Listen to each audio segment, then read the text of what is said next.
अमेरिकी सेना की जो आज 250वीं वर्षगांठ की तस्वीर इस वक्त दुनिया देख रही है। एक तरफ सेना का मनोबल बढ़ रहा है, एक तरफ 250वीं वर्षगांठ है। इन सबके बीचों बीच जो दुनिया भर में युद्ध के हालात हैं, उस सबके बीचों बीच जो संदेश दिया जा रहा है, जो अमेरिकन आर्मी की लेगेसी को आगे कैरी फॉरवर्ड किया जा रहा है, इन तस्वीरों को देखकर आपका फर्स्ट क्विक रिएक्शन।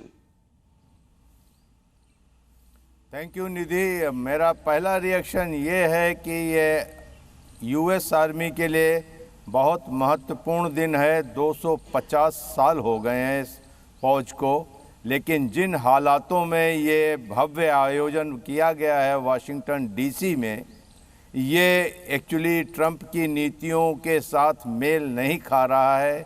अमेरिका के अंदर आंतरिक सुरक्षा और लॉ एंड ऑर्डर के हालात ख़राब हैं। अभी कल ही मिनेसोटा में 2 सांसदों को गोली मारी गई जो डेमोक्रेट सांसद थे, जिसमें से एक कपल की मृत्यु भी हो गई, सेनेटर हार्टन की। और उसके साथ वहाँ पर इसमें एक रोष यूँ है कि पूरा वाशिंगटन डीसी का जो एवेन्यू था, कॉन्स्टिट्यूशन एवेन्यू, खाली पड़ा था। लोगों में उत्साह की कमी थी। और इसके साथ क्या था, ये 250वीं वर्षगांठ तो थी, इसके साथ प्रेसिडेंट ट्रंप की 79th बर्थडे थी।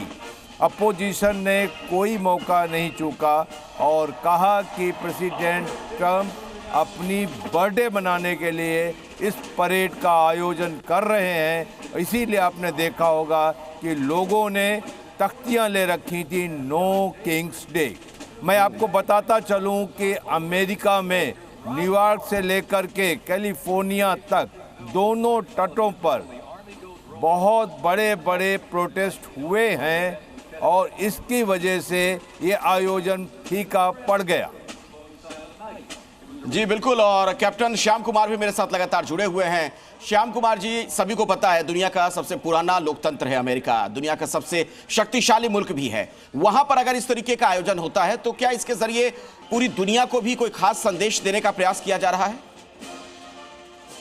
अब सबसे पहले मैं ये कहना चाहता हूं कि ये परेड जो 250वीं परेड है, इसको अगर हम पॉलिटिसाइज ना करें और सिर्फ हम देश की लेगेसी, सेना का मनोबल और अपने कंट्री की विरासत जो है उसको अगर हम डिस्प्ले पे रखें, चलता फिरता म्यूजियम अगर साल भर में भी निकाल दे हम एक बार, तो कोई गलत नहीं है।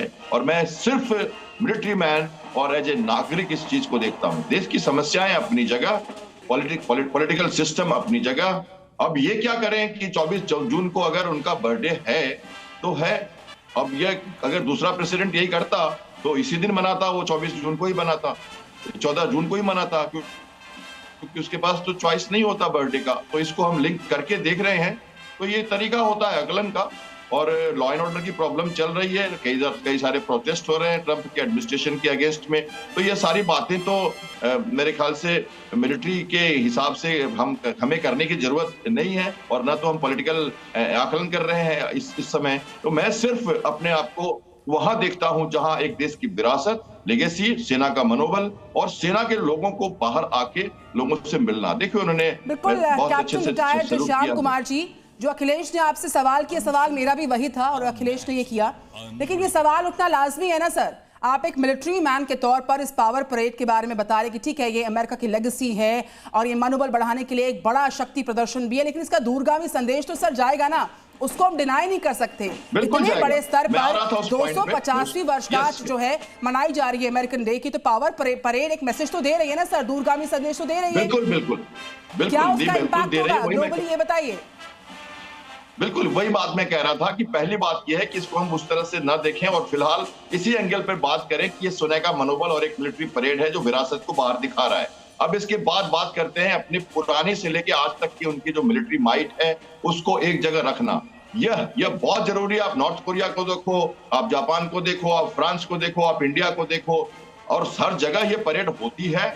और ये एक बार में आपकी जो अनुसंधान है, आपका जो रिसर्च है, आपकी जो मिलिट्री माइट है, कल्चरल, अब इसमें उन्होंने कल्चरल जो इंटीग्रेशन हम करते हैं या देश की जो कल्चरल झांकियां हैं उसको भी हम लाते हैं परेड पे। 60 से ज्यादा एयरक्राफ्ट उन्होंने डिस्प्ले किए हैं, टैंक्स, उनके हॉर्जर्स, उनके गन्स और उनकी मिलिट्री जो परेड है पुरानी से लेके आज तक, इंपीरियल जो पुरानी से लेके आज तक की जो सब सारे किसी, ये सब देश देख रहा है, विदेश देख रहा है, पूरा ग्लोब देख रहा है, और अमेरिका सबसे नहीं, लेकिन सुपर मेरा एक पावर सवाल है राठौर साहब से, मैं समझना चाहूंगा।